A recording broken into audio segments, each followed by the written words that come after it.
They said Filipino students aren't smart enough. They said we're too distracted, too playful, too underfunded, too behind. But one ordinary girl from a tiny barangay school walked into Oxford, yes, that Oxford, and left the whole room silent. No one expected her to speak, until she opened her mouth and shocked everyone.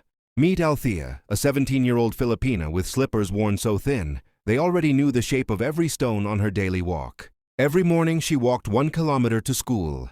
No fancy backpack, just a plastic envelope wrapped in tape. If you grew up in the Philippines, you already know this scene.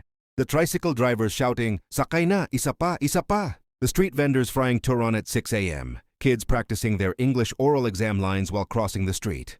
Rain clouds forming when it's supposed to be sunny. Welcome to a normal Filipino morning. Althea studied in a public high school where the classrooms were always full. The electric fan made more noise than wind, and the chalkboard sometimes had only one piece of chalk left, which the teacher had to break into two. But inside that chaos, Filipino students with dreams louder than any noisy electric fan. Althea wasn't the smartest in class. She wasn't the valedictorian, nor the girl who always raised her hand. She was quiet, mapagmasid. But she had one thing no one saw, a mind that never stopped asking questions. At home, she didn't have a study table, just a seat beside the window with streetlight shining through. Her father was a jeepney driver. Her mother cooked fish balls outside the school to help pay for projects. Sometimes, she had to choose between printing a school requirement or saving the money for lunch. That's normal for many Filipino students. We know how it feels. You want to study, but life keeps saying, "Saglit lang, may kailangan pang unahin." Wait, we need to pay bills first. But this is where her story begins to shift. When Althea turned 16, her science teacher announced a new opportunity, an international essay competition hosted by Oxford. Everyone laughed, not at her, but at the idea. Oxford sa atin? Good luck na lang. Even the teacher sounded unsure, like she already expected nobody would join.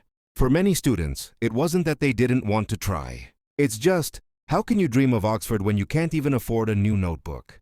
But Althea raised her hand. Quietly, no drama. Just a simple, soft, "Ma'am, I want to join po." Her classmates looked at her like she volunteered to climb Mount Everest using tsinelas. The topic? How can developing nations build a smarter future? A big question, a scary one. A question that feels too big for a girl who reviews under a street lamp. For days she tried to write something. But every time she finished a paragraph, she erased it. "Hindi sapat," she whispered. "Hindi ito Oxford level."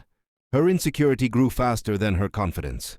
And every time she overheard someone say, "Filipino students aren't top tier," or "schools abroad are way better," something inside her broke, but also rebuilt stronger. One night during a brownout, with only a candle lighting the room, she cried. Not because she couldn't do it, but because she felt the whole world already decided she wasn't capable. But the thing about Filipino students? We cry, then we continue. One day, while walking home from school, Althea saw a group of grade school kids sharing one book under a single umbrella. They were reviewing multiplication tables together, even as rain soaked their notebooks. And suddenly, she realized something.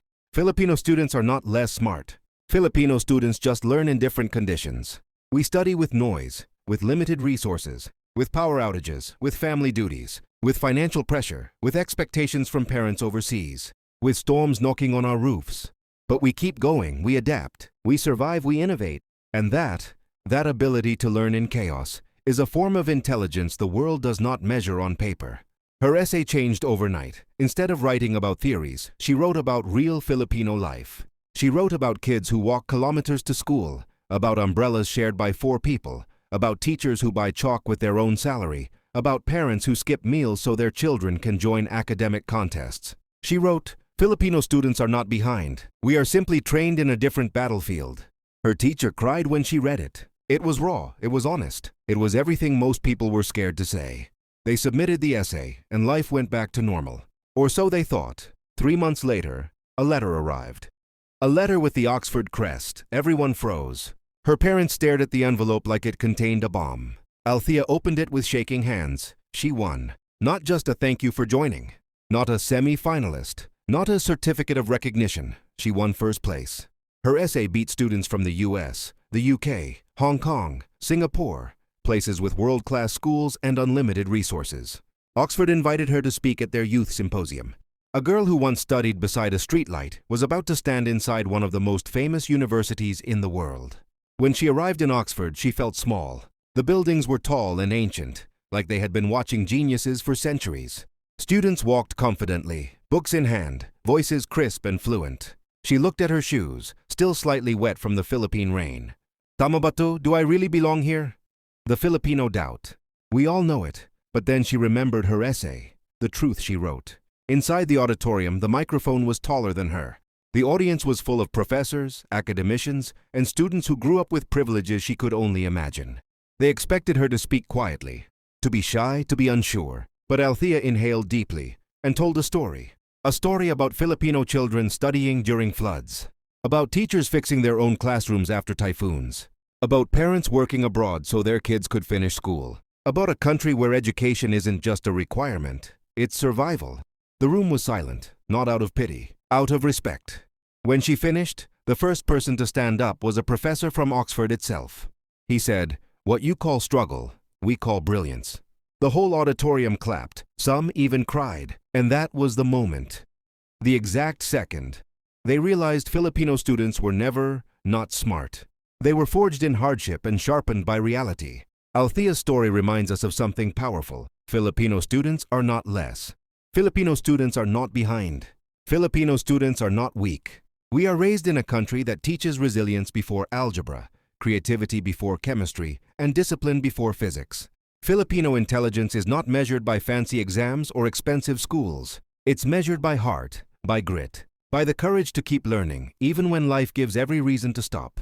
So to every Filipino student watching this, with a cheap pen, a second-hand notebook, a noisy classroom, and a dream bigger than your situation, you are capable. You are brilliant. And one day, the world will be shocked by you too.